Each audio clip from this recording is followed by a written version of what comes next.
Muy buenas tardes, bienvenidos a la última semana de junio y ya estamos todos bienvenidos al invierno, así que acostumbrándonos y buscando todas las cosas que calienten nuestra vida, nuestra alma, nuestro espíritu para llevar adelante este tiempo con todas sus características. Bueno, para el día de hoy vamos a abrir la Biblia otra vez en un recorrido. Cuando tenemos un recorrido, me gusta mucho, seguimos un tema y tratamos de buscarlo de la mejor manera posible. No estoy segura de que haya encontrado todas las citas, pero hice lo posible, deseando que sea, más que de inspiración, ¿sí? La idea de abrir la Biblia no es tener un tiempo devocional, es profundizar en buscar, entender, en que nos haga pensar mucho más de las cosas que yo descubro, en el sentido de que la palabra me va mostrando y me lleva a otros lados, pero cada uno con los temas seguramente tiene que encontrar más cosas que el Señor le vaya mostrando y que con su propia búsqueda lo lleve a encontrar. Bueno, hace tiempo que estoy anotando versículos sobre la vida eterna, tema básico del mensaje de Jesús, dónde apareció, cómo apareció, cuántas veces. Como siempre digo, no estoy segura de haber encontrado todos, no estoy segura. Hace un ratito me acordé de uno más que no había notado, que en realidad que no me había dado cuenta. Voy a apagar mi celular para que no moleste. De manera que realmente estoy segura de que hay un montón de citas más, sobre todo sobre la vida eterna. Pero me encanta lo que encontré primero, que no habla de la vida eterna, pero hay dos salmos donde hay dos citas, porque me parece interesante pensar, Jesús trajo la idea y la realidad de la vida eterna, pero ¿qué era lo que se percibía desde el Antiguo Testamento? ¿Sí? Hay dos salmos que tienen la misma idea. El Salmo 38, en un salmo de súplica, ¿no? En el 8 dice, a ti clamo, Señor soberano, a ti me vuelvo suplicante, ¿sí? Le está pidiendo, supongo que algo, sanidad, una enfermedad, algo así. Le dice, ¿qué ganas tú con que yo muera? Con que descienda yo al sepulcro. ¿Acaso el polvo te alabará o proclamará tu verdad? Me acuerdo la primera vez que me di cuenta de este versículo, de diciendo, pero le está diciendo el Señor, no te conviene que me muera porque allá no hay nada, básicamente, ¿no es cierto? Y esta misma idea, o muy parecida, a ver, en el Salmo 88:11, que dice, ¿acaso en el sepulcro se habla de tu amor y de la fidelidad en el abismo destructor? ¡Qué idea esa! ¿Eh? Y el 12 dice, ¿acaso en las tinieblas se conocen tus maravillas o tu justicia en la tierra del olvido? ¡Qué maravilla! Estas dos menciones del más allá. El abismo destructor y la tierra del olvido, ¿sí? Es interesante cuando uno está hablando a nivel espiritual con una persona de las distintas formas de pensar en el más allá, ¿sí? En después de la muerte. Y muchos no tienen ni idea y le escapan y no quieren ni pensar y solo les provoca una gran angustia, ¿sí? Y bueno, hoy día entre la gente que ha borrado la noción de Dios, me da una cosa muy especial cuando escucho decir, bueno, el universo lo ha querido o le pedimos al universo y se olvidan del creador del universo, ¿no? Pero bueno, la cosa es este concepto de vida eterna. Bueno, hay otro en Eclesiastés, pero acá tengo que ir a Reina Valera, porque la manera en que fue traducida en una forma mucho más clara, pero Reina Valera es la que nos viene bien ahora. Eclesiastés 3:11, ¿no? Donde dice, después de todas las cosas en las que hay tiempo en la vida, ese capítulo fantástico de Eclesiastés, dice, todo lo hizo hermoso en su tiempo, Dios, y ha puesto eternidad en el corazón de ellos, ¿sí? Eternidad en el corazón de ellos. La nueva versión internacional dice, Dios hizo todo hermoso en su tiempo y puso en la mente humana el sentido del tiempo. Perfecto, es exacto, pero la palabra eternidad es muy hermosa y nos ayuda a conectarla con la idea de vida eterna. Bueno, vamos al Nuevo Testamento y la verdad, no sé si estuve muy floja en la búsqueda, pero la primera vez que encuentro a Jesús hablando de la vida eterna es en Juan 3. Y no es Juan el que está hablando de lo que Jesús decía, sino que Jesús está diciendo. Miren, de Juan 3 tengo 1, 2, 3 citas en la misma charla de Jesús con Nicodemo, ¿no? Esa charla tan interesante que la vimos un día minuciosamente de cómo Jesús se enfrenta con la realidad espiritual a este maestro de la ley. 3, 15 y 16. Bueno, eso cualquiera lo podría saber, ¿no? Pero vamos a leerlo pensando a ver cómo Jesús le presenta a este maestro de la ley la noción de la vida eterna. La presenta a partir de hablarle en una forma metafórica y bíblica de lo que significará que él vaya a ser levantado, porque en el 14 dice, como levantó Moisés la serpiente en el desierto, así también tiene que ser levantado el Hijo del Hombre, y le instala a Nicodemo esta idea de que él va a ser levantado, aunque Nicodemo ni la entendiera. ¿Para qué? Para que todo el que crea en él tenga vida eterna. Pobre Nicodemo, no habrá podido todavía entenderla, pero bueno, sigue. Y entonces Jesús dijo, porque tanto amó Dios al mundo que dio a su Hijo unigénito para que todo el que cree en él no se pierda, sino que tenga vida eterna. Y sigue diciendo, Dios no envió a su Hijo al mundo para condenar al mundo, sino para salvarlo por medio de él. ¿Vieron que sacamos los versículos así, los aislamos? Eso es para estudiarlo, aislarlo, pero tomar ahí los 3 versículos unidos, porque no habrá sido fácil. Y todo aquello que, tengo una de las Biblias que tienen las palabras de Jesús en rojo, desde el 14 hasta el 21 están en rojo, como que Jesús siguió explicando y ampliando, ¿sí? Y después, en el 36, que eso ya no lo tengo, eso ya viene después del testimonio de Juan el Bautista. En el 36 de nuevo, estoy mirando, no dice exactamente de que sea lo que estaba enseñando Juan el Bautista, pero puede ser, continúa como un discurso.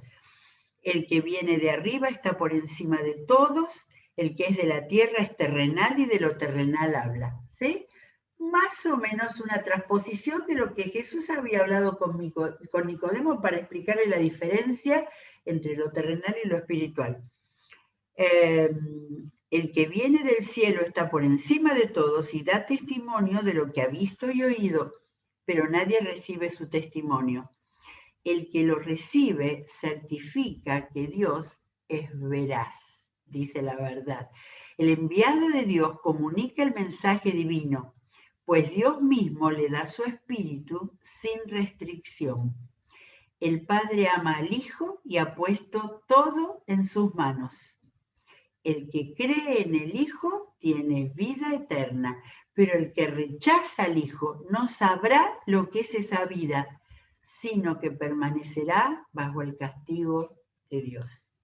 Uno de los versículos más claros de lo que Dios ha hecho al venir en Cristo a este mundo y lo que significa aceptarlo o rechazarlo, o dejarlo pasar, ¿sí? Bueno, Juan sigue. Juan es el que tuvo más claro. Quizás, se me ocurre, los otros autores de los evangelios, Mateo, Marcos y Lucas, tuvieron más interés en mostrar lo que Jesús hacía, enseñaba, ¿sí? Y no tanto esta beta de la salvación.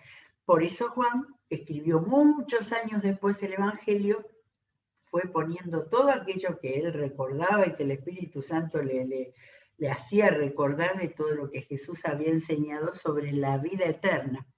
Me voy a 5:24, Juan 5:24, que es el capítulo que Jesús sana al paralítico, a uno de los paralíticos, y 24 dice, en palabras de Jesús, porque después de todo esto que Jesús estaba discutiendo, porque se estaban fijando si había sanado en día sábado.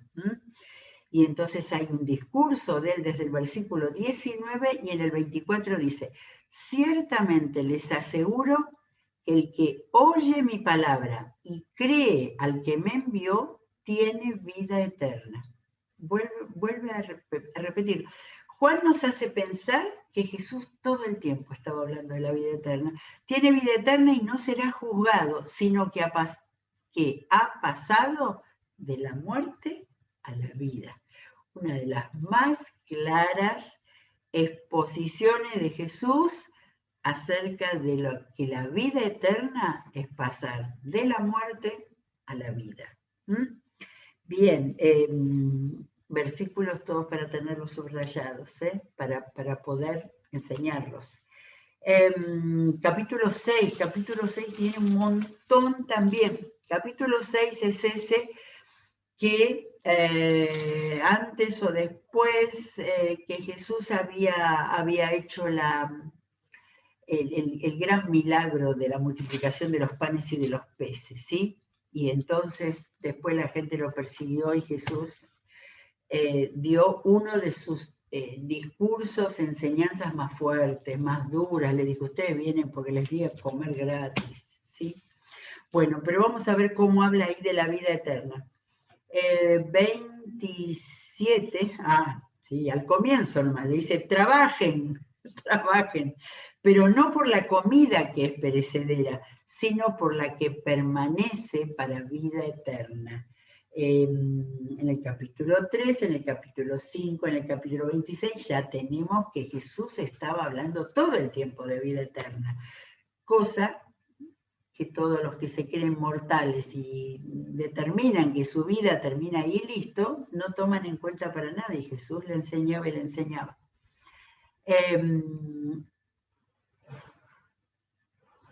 Por la que permanece, trabajen por la que permanece para vida eterna, la cual les dará el Hijo del Hombre. Sobre este ha puesto el Padre su sello de aprobación. O sea, Jesús todo el tiempo mostraba su identidad. El Hijo del Hombre, pero el Hijo de Dios, y Dios se había puesto su sello de identidad. Y eso está unido con que Él es el que va a dar la vida eterna. Muy bien, leí el 27, después un poquito después tengo el 40, porque la voluntad de mi Padre es que todo el que reconozca al Hijo y crea en Él tenga vida eterna, y yo lo resucitaré en el día final. Vemos que cada vez hay un escalón más de enseñanza, de comprensión. Acá no solamente es que después de morir vamos a iniciar una vida, ¿sí? Una vida nueva. Después Jesús empezó a hablar de que Él iba a volver. Pero además acá agrega que habrá resurrección y que habrá un día final.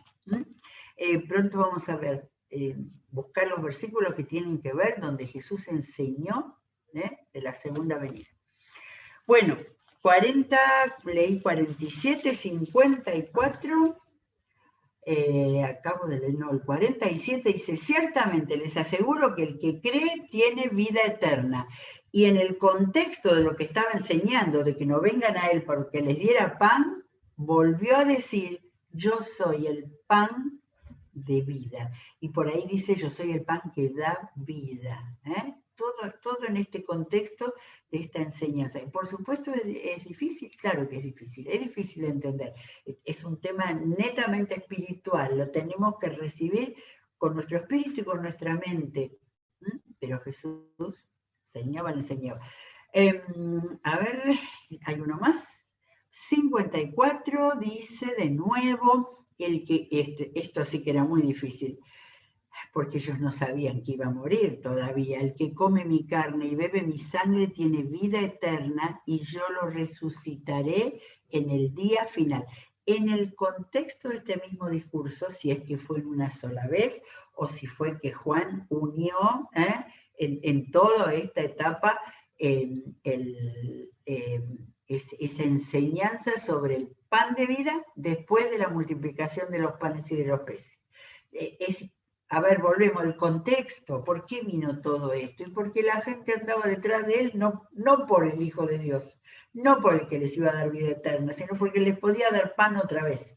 Y Jesús está marcando los límites de la vida espiritual y de la expectativa que había que tener en él. Me había olvidado, y es lo que me acordé esta tarde, en este mismo pasaje, porque en este mismo pasaje dice, el capítulo 6 del Evangelio de Juan, que un montón de gente se fue. Claro, la que quería lo gratis, lo barato, y entonces es donde Jesús les dijo, también quieren ustedes marcharse. Eso debe haber sido uno de los momentos más cruciales y a la vez desafiantes para ese grupito de apóstoles y discípulos. Y por supuesto, Pedro.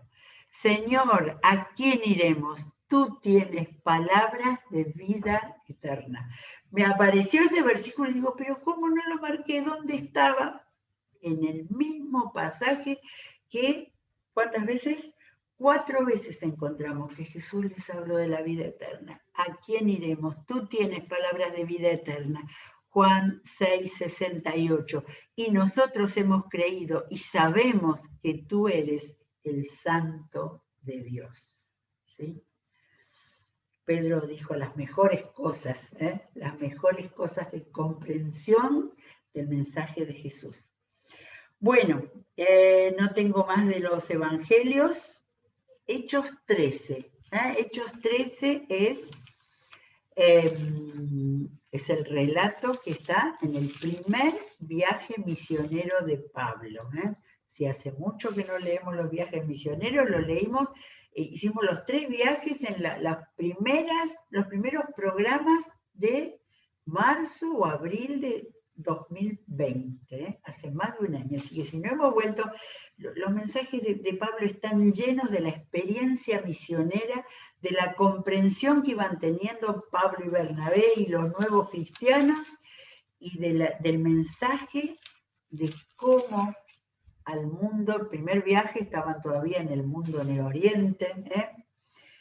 A ver, tengo Hechos 13:46, en un día que dice, porque vemos el contexto, al siguiente sábado casi toda la ciudad se congregó para oír la palabra del Señor.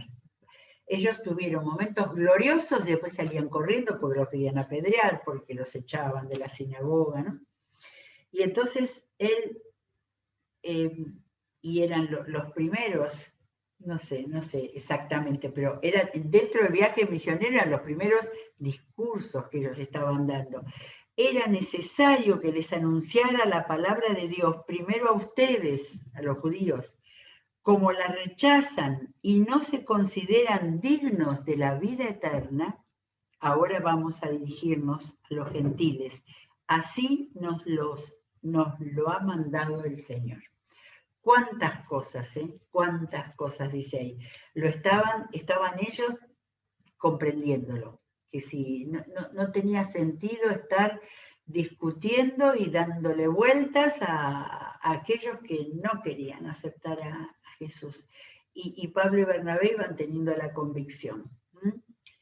Dice que ellos la rechazan y no se consideran dignos de la vida eterna. Es que no la entendían, no la creían. Y el Señor les había mandado a seguir viaje. 46 y 48, al oír esto, los gentiles, los paganos, se alegraron y celebraron la palabra del Señor. Y creyeron todos los que estaban destinados a la vida eterna, ¿sí? Aquellos que respondieron al llamado del Señor. Bueno, vamos a Romanos, que viene acá cerquita. Romanos 2:7, tenemos 2 veces en Romanos que encontré. Romanos 2:7 dice, en el 6 dice, porque Dios pagará a cada uno según lo que merezcan sus obras.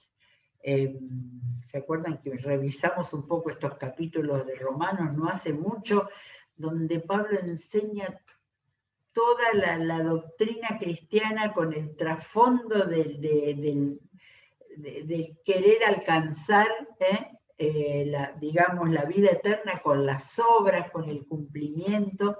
Dice, Dios pagará a cada uno lo que merezcan sus obras.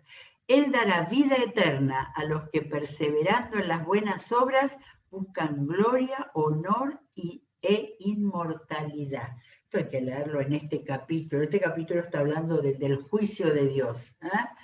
Y entonces ahí les plantea también el tema de la vida eterna. Y en el 6, 22 y 23, ese capítulo en el cual tenemos que la paga del pecado es muerte, con toda dureza, pero 6:22 dice, ahora que han sido liberados del pecado y se han puesto al servicio de Dios, cosechan la santidad que conduce a la vida eterna, ¿sí? A ver, no está diciendo a una perfección, pero una santidad porque la obra de Jesucristo limpia de todo pecado. El arrepentimiento, el perdón limpia de todo pecado, y en ese camino se han puesto al servicio de Dios y cosechan la santidad que conduce a la vida eterna. Esto es casi al final del capítulo 6 de Romanos. Bueno, seguimos y vamos a Gálatas 6:8. Acá encontré otra vez. Es el final de la carta a los Gálatas. La hemos leído entera, no hace mucho. A ver, ¿dónde era que estaba? 6:8. Leamos el contexto. 6, 7, 8. El que recibe instrucción en la palabra de Dios, comparta todo lo bueno con quien le enseña. Recibir instrucción, compartir, me hace acordar el mensaje del pastor Daniel González, ¿no? Del pequeño con el más grande, de buscar sabiduría, de buscar subir.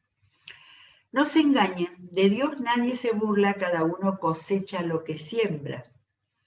El que siembra para agradar a su naturaleza pecaminosa, de esa misma naturaleza cosechará destrucción. El que siembra para agradar al Espíritu, del Espíritu cosechará vida eterna. Acá incluye el concepto de vida eterna con respecto a la vida cristiana, a la vida en Cristo que se lleva. Fíjense que el contexto para la comprensión de cada mención tiene algún significado diferente, por eso hay que leer los capítulos enteros para no tomar solo un pedacito de la comprensión. Bueno, primera de Timoteo, tengo primera de Timoteo, el capítulo 6, el versículo 12, 6:12. A ver, leo desde el 11. Tú, en cambio, hombre de Dios, huye de esto, estaba hablando de las pasiones juveniles, esmérate en seguir la justicia, la piedad, la fe, el amor, la constancia y la humildad. Pelea la buena batalla de la fe, haz tuya la vida eterna a la que fuiste llamado y por la cual hiciste aquella admirable declaración de fe delante de muchos testigos. Dice un montón de cosas, ¿eh? Los contenidos de Pablo son tremendos, ¿eh? Así que es una carta de instrucciones a un aparentemente joven pastor, y le dice lo que tiene que dejar y lo que tiene que seguir: justicia, piedad, fe, amor, constancia y humildad. ¿Eh? Así nomás. ¿En el contexto de qué? De una batalla. Dice, pelea la buena batalla de la fe. ¿Mm? No sé qué quería decir con esto: y haz tuya la vida eterna a la que fuiste llamado. Apropiate, convencete, vivila.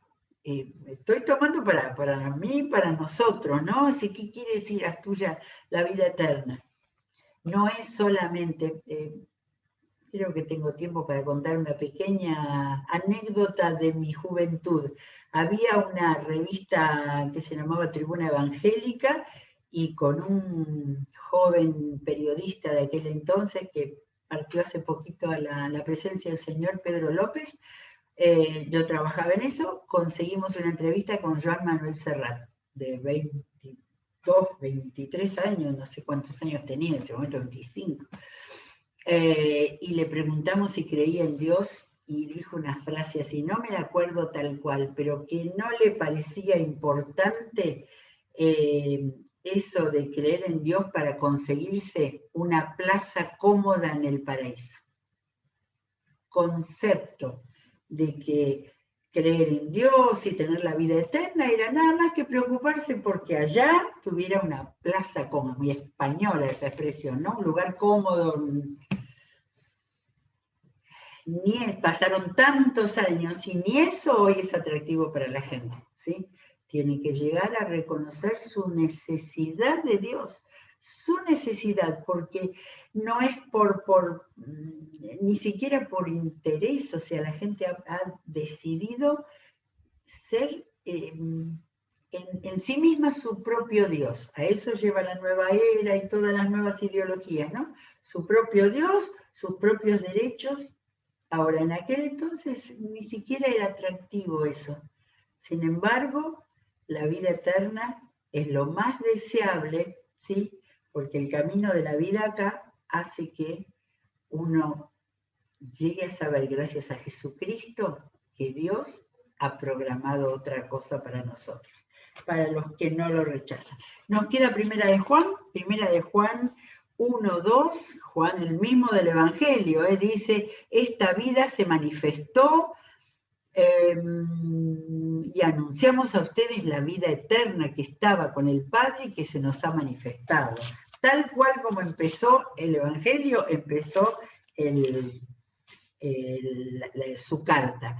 Y al final de su carta vuelve a hablar de esto, dice, también sabemos que el Hijo de Dios ha venido y nos ha dado entendimiento para que conozcamos al Dios verdadero. Y estamos con el verdadero, con su Hijo Jesucristo. Este es el Dios verdadero y la vida eterna. Y con eso termina Juan su primera carta, ¿sí? No encontré más. Tampoco encontré el Apocalipsis, pero realmente me doy cuenta que los últimos capítulos 21-22 del Apocalipsis es donde encontramos la descripción, por supuesto, en una forma de una revelación figurada, pero de una ciudad, de una vida diferente, donde Jesús nos enseñó, ¿no? Y no habrá ni llanto, ni dolor, ni noche, ni día. Bueno, el capítulo 21 hay unos versículos preciosos. No dice vida eterna, pero esa es la vida eterna que el Señor nos ha prometido. Muy bien, los que encuentren otros versículos, márquenlos también para tenerlos bien a mano y para poder llevar a muchos a que conozcan la vida eterna. Que tengamos una excelente semana, un buen día hoy con un montón de programas que tendremos hasta el final de este día. Sigamos orando por nuestro pastor y que Dios nos siga ayudando a crecer en el camino a la vida eterna. Que Dios los bendiga, será hasta mañana.